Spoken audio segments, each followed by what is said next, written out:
Welcome to the Family Beacon podcast from Minnesota Family Council with hosts Grace Evans and Moses Brattrud. Stay informed on the top stories on life, family, and religious freedom. Get the facts, stand for truth. Hello and welcome to the Family Beacon podcast from Minnesota Family Council. Thank you so much for tuning in. I'm Moses Brattrud. I'm here as always with Grace Evans. We're so excited to talk with you about our top stories this week on life, family, and religious freedom. It's a packed episode, but I'll just give you a quick heads up as to what we'll be talking about today. First of all, Britney Spears this week, she's been in the news a lot, and she recently revealed that she had been pressured to get an abortion. And did get an abortion. And that's a tragic reality for too many women. Grace will be talking more about that. Then we'll be talking about the 2024 election, new polling in Minnesota showing a narrower race for president than I think many people had anticipated. And then also a new question about whether former President Donald Trump will even be on the ballot in Minnesota next year, even if he wins the nomination. I'll talk more about that just a little bit. And then finally, our main story today, a school district in Minnesota, right here in the metro, that is coaching teachers to conceal minor gender transitions from parents. We've talked about this topic previously, but this is really close to home. So that will be our main story today. Grace will tell us all about it. So, Grace, Britney Spears, she's a controversial figure. I think many people believe, with some justification, that she is, at least at the moment, emotionally unstable. And this story dates from, this is from her new memoir. And she revealed that, like many women, she has been pressured into getting an abortion. Can you tell us more about that? Yeah, it's a really tragic story, Moses. And this memoir that you mentioned is actually set to be released next week.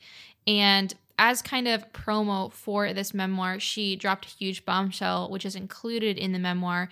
And she claims that she was pushed, coerced, persuaded, whatever word you want to use, into having an abortion about 2 decades ago by her then boyfriend, Justin Timberlake. And I want to read you a quote that she released on this. She said, in regards to finding out that she was pregnant, she says, quote, "It was a surprise, but for me, it wasn't a tragedy. I love Justin so much. I always expected us to have a family together one day. This would just be much earlier than I anticipated. But Justin definitely wasn't happy about the pregnancy. He said we weren't ready to have a baby in our lives and that we were way too young." That's the end of her quote there. And so then she proceeded and went on to have an abortion because of Timberlake's urging. One more quote from her. She says, "I'm sure people will hate me for this, but I agreed not to have the baby. I don't know if that was the right decision. If it had been left up to me alone, I never would have done it. And yet Justin was so sure that he didn't want to be a father." Wow. That is so sad, Moses. Really heartbreaking quotes there from Britney Spears. And what's really, really heartbreaking about this story, Moses, is that this happens every day in our country.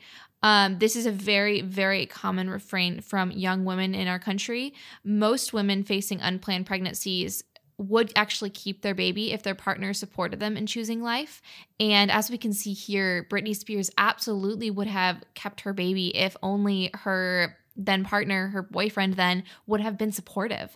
And it was truly due to him being, quote, not ready to have a baby, that their baby lost its life. Their baby was murdered because Justin Timberlake wasn't man enough to be the father. And that's so heartbreaking. Studies have shown, Moses, that 64% of women who have undergone an abortion did so due to pressure from parents, boyfriends, employers, friends, etc. So 64% of women who undergo an abortion are actually coerced into doing this. It's not actually a choice that they are freely making apart from the rest of society. It's something that a lot of people push them into for reasons like Britney Spears said, because people are telling her she's too young, she's not ready, it's not the right time in her life to have a child. One more thing I want to point out about this is that additional research that has been published by the Journal of American Physicians and Surgeons, that journal has reported that over 73% of women with a history of abortion have experienced at least subtle forms of pressure to abort. And so that's another study that shows like even more women than 64% are pressured to abort. So I'm just showing you here that different studies show these alarming statistics. One other tidbit about this story, which again is so tragic, is that Britney's actual sister, Jamie, was also pressured to have an abortion by her family and others when she was pregnant at 16, because she was starring in a Nickelodeon show at 16, and she became pregnant and she was pressured to abort. However, she chose life for her baby, which is amazing. But Jamie says in a quote that this is what she was told by onlookers, by family, by friends even.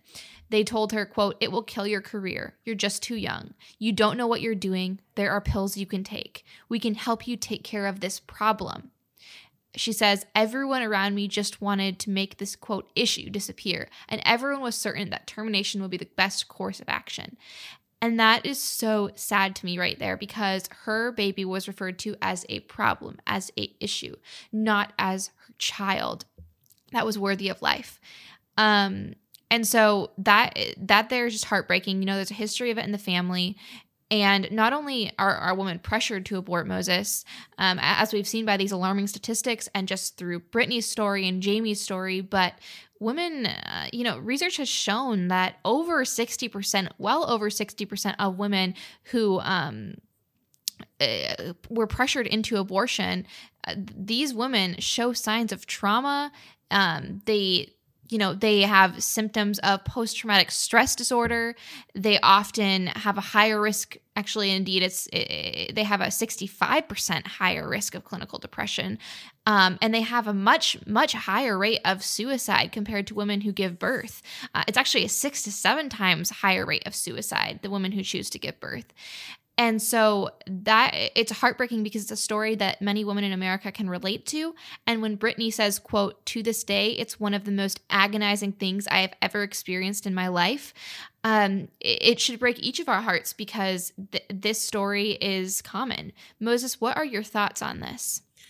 Grace, thank you so much for sharing that story. I think what you're doing by showing us not only is this one woman's individual story, but that this is all too common, and that abortion has serious and lasting emotional harms for women, just as it, of course, ends the life of a child. I think that's exactly what we should be focusing on.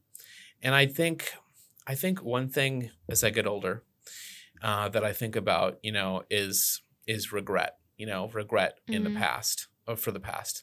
And so Britney Spears is approaching 40. She would have been, around 20 or so, I think, when when she made the decision to have an abortion. And I think a lot about things that I did at that age that were mistakes, And I sort of think that, well, coming at this from kind of a spiritual perspective, like I need to minimize my regret over things that I did wrong back then. I've repented of those things, right? I've been forgiven. But the way our minds work as we get older is that those experiences, the nostalgia and the regret, are amplified. And so I just think that Britney Spears has spent the last 20 years agonizing over this child. She says that this is the most agonizing thing I've ever experienced in my life. And she has had a hard life. We've seen that. Her life has been lived in public. It's been really hard. But one of the most difficult things for her was this thing that happened in secret, this life that was taken. And we've heard these stories from celebrities before, right? And yet how many more of these stories are hidden? And of course, the stories of celebrity women are more likely to get into the news. I just think, apart from all the other reasons that you should not have an abortion as a young woman who's pregnant and scared, you are, in all likelihood, setting yourself up for a lifetime of regret.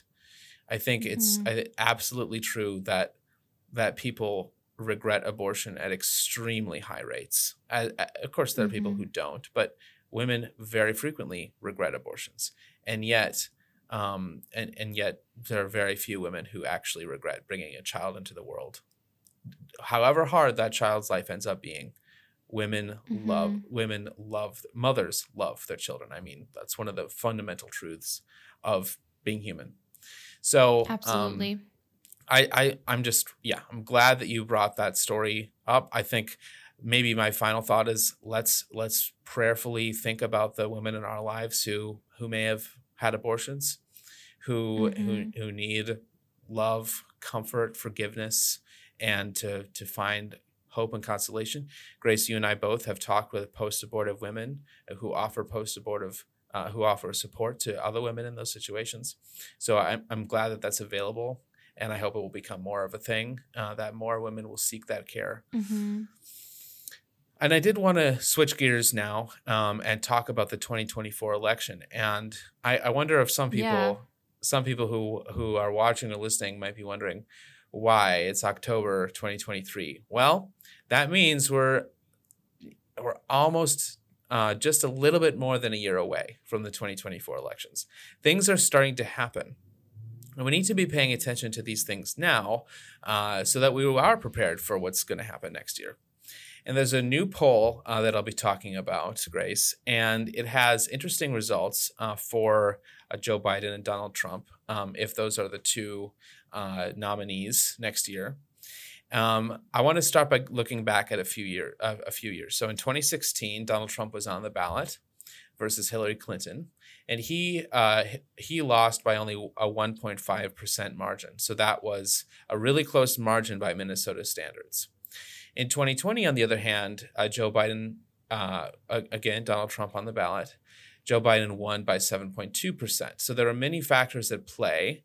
A big one was Trump's handling of the pandemic. Now, I tend to think that people did not give Trump much credit for handling the pandemic in November 2020, but that in retrospect, things with lockdowns and masks that he was not in favor of, I think a lot more people now give Trump credit for that response. So that may be a factor next year. Maybe it won't be. I don't know.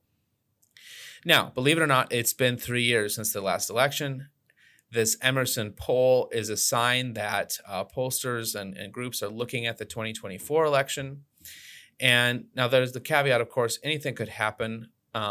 These numbers assume that President Biden and former President Trump are both the nominees for their parties, and they are healthy and able to be on the ballot in 2024. If that were the case, this poll of Minnesota voters suggests that 40% would support Biden, 38% would support Trump, 14% say they support someone else, while 8% are undecided. Now, on the surface, that's a 2% gap, more like 2016 than 2020. But we do need to look at the 22% of voters in this poll who are undecided or who are supporting someone else at this moment. Now, the primary elections aren't over. That's one big factor. So there are plenty of Republicans who support Governor DeSantis or some other candidate. And there are perhaps Democrats who are interested in Governor Newsom of California or RFK, who we'll talk about in a little bit. Now, we are looking at the probability that Trump and Biden will be the nominees. And so then a lot of those voters who are Republicans and Democrats, they are going to coalesce around Biden and Trump, even if they are not super excited about doing that. So that will leave us with two groups. You'll have voters who refuse to vote for either Trump or Biden, and we don't know what size of the population that will be. And then you'll have true undecideds who will vote for one or the other, but won't choose until Election Day. Now, if 2020 was an outlier and if 2016 was more of a trend-setting year, those voters have a good chance of breaking toward Donald Trump. But that's something we don't know yet. The final factor here is, will there be a strong third-party candidate? Robert F. Kennedy Jr., we haven't talked about him much on the podcast, but he has been running for president as a Democrat. But last week, he announced that he would be running as an independent for the presidential election. And I noticed that both Biden and Trump this probably makes sense, but they both condemned the fact that he's now running as independent. And both Biden and Trump, to an extent, feel threatened by RFK. They don't actually think that RFK doesn't have a chance of winning the election, or at least very, very tiny chance. But there's a chance, Grace, that he could spoil the election. And various people are worried about this. I've seen progressives being very worried about it, and I've seen conservatives being a little bit worried about it. My sense is right now that actually conservatives need to be more worried about this than they are.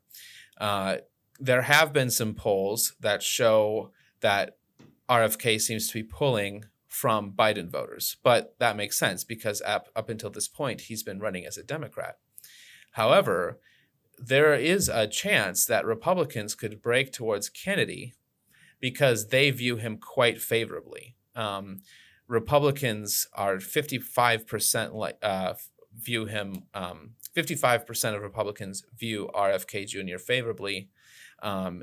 Democrats, only 35% are favorable toward him, right? So you could have a position where, especially if you have a stronger anti-Trump sentiment within the Republican base, for example, if Trump was convicted of a crime or something, or did something else that lowered his popularity, you could have more unpopular, more disaffected, disillusioned Republican voters turning towards RFK.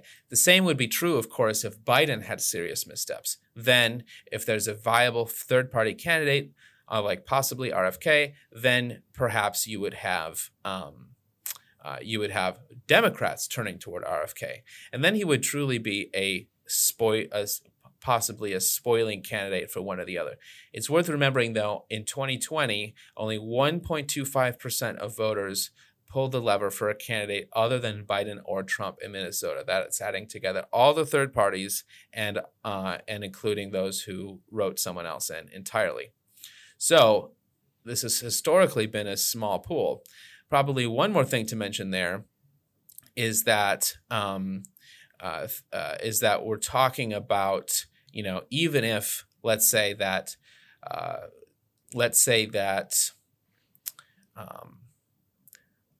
I'm really bad at math. Okay, Grace, I'm sorry. But let's say that that's okay. You're a liberal arts student. I am. Right. Exactly. I did liberal arts. I never paid attention in math class. And that shows, doesn't it?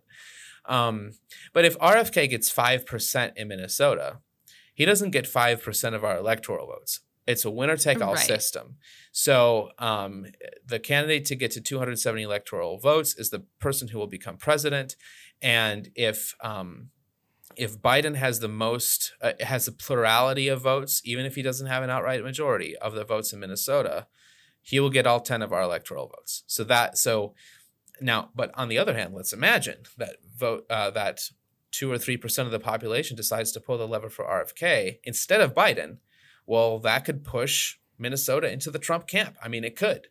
But on the other hand, Republican voters could swing toward RFK, and that would swing the state further towards Biden. So this is possibly less of a factor in Minnesota than it definitely is going to be in Arizona, Pennsylvania, Michigan, Georgia, the states that are going to be really close next year. Of course, anything could happen. Maybe Minnesota will be close. We can but hope. And that brings me, and I want to get your thoughts on this, but I thought before I do that, I better bring up this other story, because there are people who are trying to keep President Trump off the ballot in Minnesota, period. So I'm reading I'm reading from the Star Tribune this week. The court said that the Trump campaign, which sought to intervene in the case, did not follow the proper procedure for seeking to participate in the case. The state GOP did request to intervene, and that was not opposed. And this is a group that's trying to keep Trump off the ballot. It's led by former Minnesota Secretary of State Joan Grow. And the court said that the Trump campaign can still participate by filing a friend of the court brief, et cetera, et cetera. So the petition would seek to bar Trump, it cites his actions in attempting to overturn the 2020 election, including his repeated claims of widespread election fraud and his urging of former Vice President Mike Pence to reject the certification of President Joe Biden. The petition cited Section 30 of the 14th Amendment to the Constitution, which has been discussed across the country in part because of a University of Pennsylvania Law Review article written by law professors Michael Stokes Paulson of the University of St. Thomas School of Law, right here in Minnesota, and William Baud of the University of Chicago. In its response, among other arguments, the state GOP argued that barring Trump on the ballot would interfere with its First Amendment rights by limiting who it may associate with as its presidential candidates. Now, one thing here that we could see is that the current Minnesota Secretary of State, Steve Simon, has said that he expects this issue will ultimately be decided by the U.S. Supreme Court. So it's possible that Minnesota state courts could rule against Donald Trump, or that even if they rule in favor of Donald Trump, the plaintiffs here could appeal this to federal courts. And the Secretary of State has said he expects that to happen. So this is something we need to watch closely, folks, because we are seeing a serious challenge to keep the candidate of a major party off of the presidential ballot. Now, Grace, you and I are not attorneys. We absolutely cannot speak to the merits or lack thereof of this case. But I'll say this. I think that we can say for sure that a huge proportion of the state, just for example, the 40-something% of Minnesotans who right now today want to vote for Donald Trump for president, they would feel that their rights were severely infringed if the candidate that they want to vote for, who has run in 2 previous presidential elections and won one of them, would now suddenly be determined by the courts to not have the rights to be on the ballot for president. So that is that'd be an insane shift. I don't believe it's ever happened. I'm pretty sure no major party candidate has ever been barred from running for president in that way. And we've had some real characters run for president in the past. So, Grace, I've been talking a lot. These 2 stories, the Trump polling results, and then also this quest to keep him off the ballot. What do you think about all this? Yeah, Moses, I think you did a really good job breaking all of that down. With regard to the first thing you discussed, just breaking down the polling and talking about RFK, my initial gut when it comes to RFK is I don't think he's going to swing it that much in Minnesota specifically. Now, I can't speak to nationwide. Now, I don't have a huge reason to think that way. I don't think that enough Minnesotans are going to vote independent. Now, I could be wrong on that, but that's just my gut feeling, my gut response. But it's definitely something that we need to be tracking and thinking about. I mean, like you have been saying, anything could happen between now and the election. So we'll be keeping our eyes on that for sure. When it comes to the second story that you just discussed and broke down for our audience, yeah, can't speak to, the actual case as we're not lawyers, but I do think that I agree with you that a lot of Minnesotans would be pretty offended if, the court did somehow succeed in taking Donald Trump off the ballot. I think that would be, I don't really want that to happen. I don't want to see what would happen, especially in rural Minnesota. I don't want to see these Minnesotans triggered by that. But we'll have to see what happens because this would be pretty groundbreaking stuff if that did happen. So you guys can count on us to keep you updated as we continue to follow that story. Moses, those really are my thoughts on there. I agree with you, your main points, and grateful for you breaking down those stories. One other thing I wanted to talk to our audience about, and I'll be interested to get your insight on this too, Moses, is how here in Roseville, some schools have coached teachers to conceal gender transitions from their parents. And you briefly touched on this in the intro, but let's take a closer look on what is happening there, because this is very close to home, you guys, here in Roseville. So this is Alpha News reporting. And we will have that article linked in the description below so you can check it out and you can see actual pictures of this guidance that we're going to discuss. So a guidance that was recently provided to the teachers in Roseville directs them to consult with transgender students on whether their gender identity should be revealed in correspondence to home or during parent-teacher conferences. Now, you guys already know what the outcome of this will be. So Alpha News was informed that a, quote, LGBTQ plus inclusion guidance was distributed to the staff at the beginning of this calendar year, at the beginning of the school year, and it does not, guys, get this, it does not appear anywhere available. It is not available anywhere online for parents to review. So the parents can't even see this inclusion guidance anywhere, and they're sending their kids to this school. Now, that's a red flag to me, but it doesn't just stop there. It gets a little bit crazier. So this guidance that is hidden from parents includes components from various regulations and policies related to, quote, LGBTQ inclusion. It begins with, and you guys can see this in the article linked below, but it begins with a list of terms like gender binary, gender expansive, et cetera, and the teachers are actually directed to familiarize themselves with these terminologies. This guidance reads that every student has the right to be addressed by a name and pronoun correspondence to their gender identity. They have a right to. That's what Roseville schools are telling their teachers. Now, here comes the really sinister part of this guidance, if you're not icked out by that so far. It says, quote, teachers should privately ask transgender or gender expansive. Now, I don't know what gender expansive means. I think gender expansive is just anything other than transgender, like, I don't know, two-spirit, all these things. Okay. They should ask these students how they want to be addressed in class, in correspondence to home or at conferences with the student's guardian, it says. It then notes that, quote, the fact that a student chooses to disclose their gender identity to staff or other students does not authorize school staff to disclose private information about the student. When contacting the parent or guardian of a transgender or gender expansive student, school staff should use the student's legal name and the pronoun corresponding to the student's gender assigned at birth, unless the student or parent guardian has specified otherwise. Wow, you guys. That is just crazy. The guideline does go on to clarify that the staff can't withhold information on the student's gender identity from a parent if the parent specifically asks for that info. So in other words, you guys, this guidance is literally saying that if parents don't specifically know how to ask about this issue and the student doesn't want their parents to know anything about how they're presenting themselves at school, then this will be kept completely under lock and key by the school administration, by all the school staff, because of, quote unquote, the student's right to privacy. And that is just crazy. Now, the guideline that was distributed goes on to kind of train the parents on what they should be, or the teachers on what they should be looking for with the parents. I mean, it's kind of sinister. It kind of makes me feel like they're actually trying to like push them to hide it at all costs.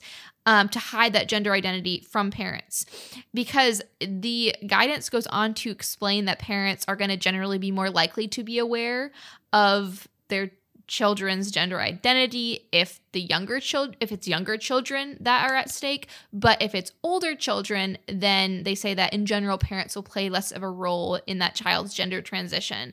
So that is absolutely crazy. And the guideline says that with an older student, we always recommend that a school staff consult with the student before reaching out to the student's parent or guardian about anything.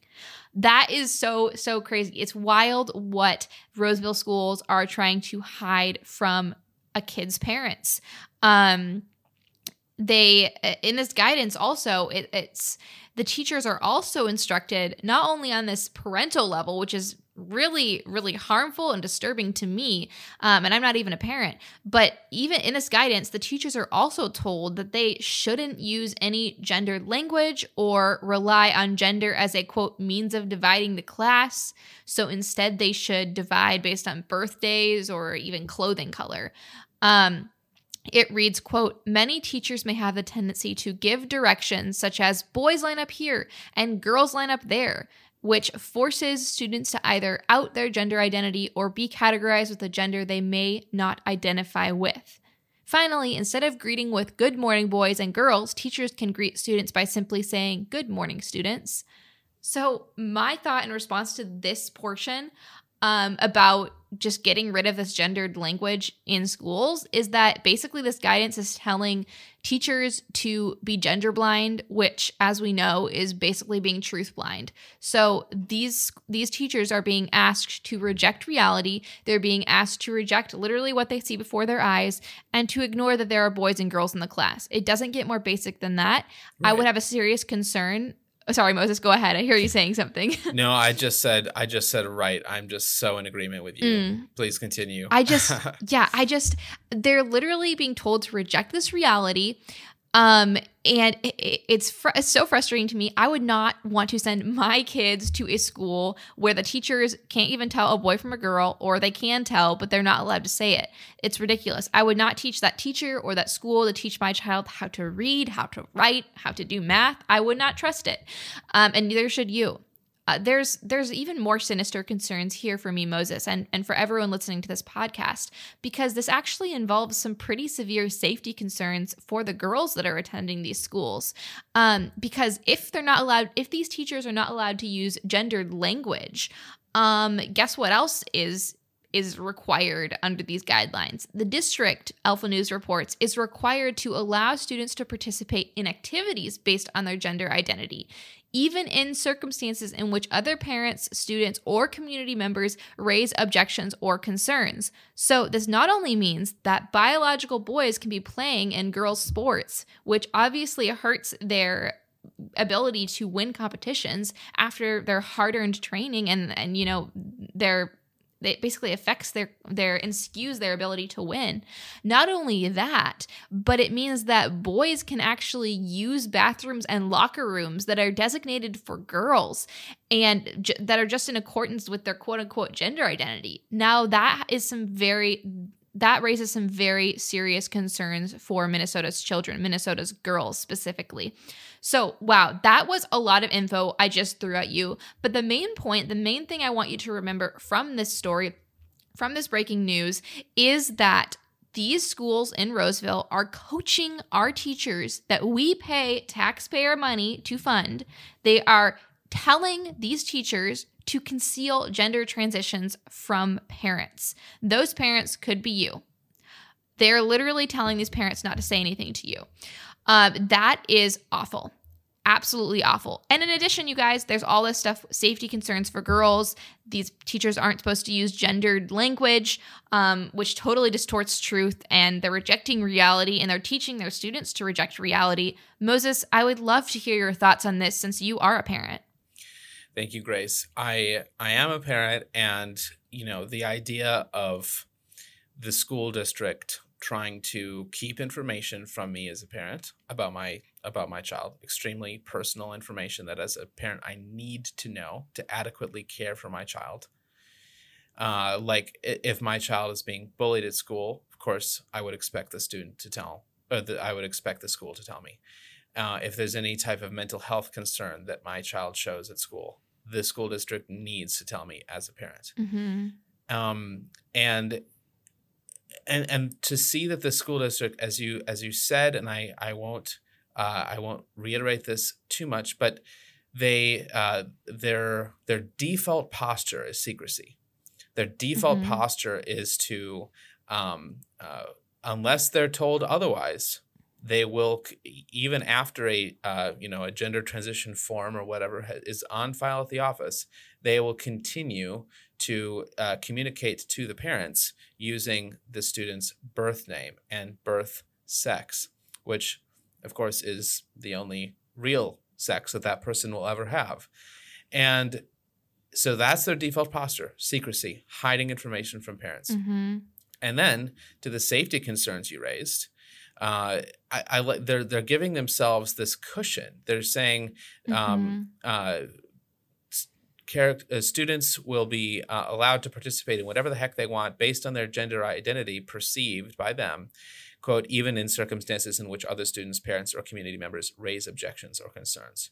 So it doesn't matter if 100 concerned parents say, there was an incident in the gender neutral restrooms, and we want to go back to having safe spaces for female students in our schools, it doesn't matter. They've already, this policy, I'm sure the school board could override this policy, but this policy says we don't care how often and how loudly and with how much truth and conviction parents speak out against this ridiculous policy that hurts kids and puts female students particularly in danger. We're not going to change it. We're not going to do one darn thing about it, because of the values of inclusion, the values of making gender expansive and gender nonconforming and non-binary and transgender students feel comfortable outweighs the priority of making sure that parents are involved in their students' education, which is not just a responsibility of the school, it's a mandate, because parental rights trump the rights of teachers and school administrators to do anything. And then secondly, the safety and the well-being of particularly female students. Roseville schools are putting those things at risk, and they need to be called out. We're trying to do that now. If you live in or around the Roseville school district, it is extremely important that you write to your school board member right now, and get involved with groups. There are groups that I'm aware of, so please get in touch with us, moses@mfc.org, and we will try to connect you with your school district member or groups in this area, in the Roseville area, who can help you get in front of the school board and present your concerns, or make your concerns known in other ways. So that is what we're able to do, and that is why we're trying to get the word out on this story. Grace, thank you so much for bringing that to our viewers and listeners. Of all the things we talked about today, certainly that is the closest to home, and the thing that we as Minnesotans, and as many of us are residents of the Twin Cities Metro, we can actually do something about that. And, we have seen school districts change their policies in response to pressure from the public. So this is not a lost cause. It's not a foregone conclusion. So I think we need to pray that the school district would reconsider, and that parents would be successful in their efforts to make that happen. And speaking of prayer, as we have in the past weeks, we want to end this episode with a prayerful reading of a Bible verse. And that is, as always, to emphasize that, Grace and I and our organization, Minnesota Family Council, this is a Christian organization. We don't hide that under a bushel, and we don't make apologies for that. And moreover, we don't just say that, we also want to seek God's will in everything we do, and love his word and cherish the word of God that's been given to us. And so today I'm reading from Zechariah 7. This is what the Lord Almighty says: administer true justice, show mercy and compassion to one another. Do not oppress the widow or the fatherless, the alien or the poor. In your hearts, do not think evil of each other. So I think you have those words there: justice, mercy, compassion. Do not oppress, do not think evil. And those are the commands here. And, those some of those words, Grace, justice, mercy, compassion, sometimes we hear those words more often from people on the other side of the political spectrum. And that's kind of concerning to me, because actually, we don't determine what true justice, mercy, and compassion are. The Lord does, and he has told us what true justice, true compassion, and true mercy are. So, for example, to put a fine point on it, it is not truly compassionate to tell a student that they can become another sex, another biological sex. It is impossible to do that. Telling someone that they can do it risks perpetuating and worsening any mental health issues that they are going through. So that's a clear example to me, Grace, where the compassion of the world says one thing, but the compassion of God, which is based in truth and unalterable truth, and in God's love and in God's nature, and in our nature as created beings who fundamentally we can't change our created nature, right? So there's this huge disconnect between the world's wisdom, the world's compassion, God's wisdom, God's compassion. And we need to remember that. We need to remember that when we are fighting back against lies, we're not doing so in an uncompassionate or hateful or bigoted way. We're doing so because we know that God shows true compassion to us through his son, Jesus Christ, by sacrificing his only son.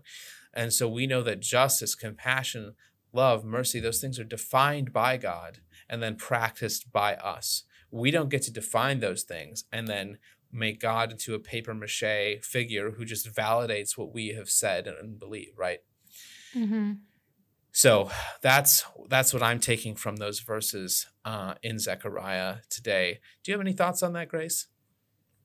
Moses, I think you just hit it out of the park. I think you're right that those terms, compassion, justice, like you just noted, they have been co-opted by progressives, unfortunately. And I think it's time that we take them back. And I think that we're off to a good start here in Minnesota with your guys' help. So please make your voice heard, like Moses said, in Roseville, if you live in Roseville, and, take back those words. Take back those words of justice, mercy, and compassion, and help these children in these schools. And, pray for Britney Spears if you think of her today. And that agonizing pain that she's still going through 20 years later. Let us be the most compassionate, the most just, and the most merciful people out there, because we know the one who is all of those things. Amen. Moses, thank you for that reminder. Amen. And I just want to say to everyone who's watching or listening, thank you so much for tuning in to another episode of the Family Beacon. Every week, we bring you the top stories on life, family, and religious freedom in Minnesota and throughout the country. Thank you so much for watching or listening, and we'll see you next time. Thanks for listening to or watching this episode of the Family Beacon podcast from Minnesota Family Council. Subscribe wherever you listen to podcasts so you're up to date on life, family, and religious freedom.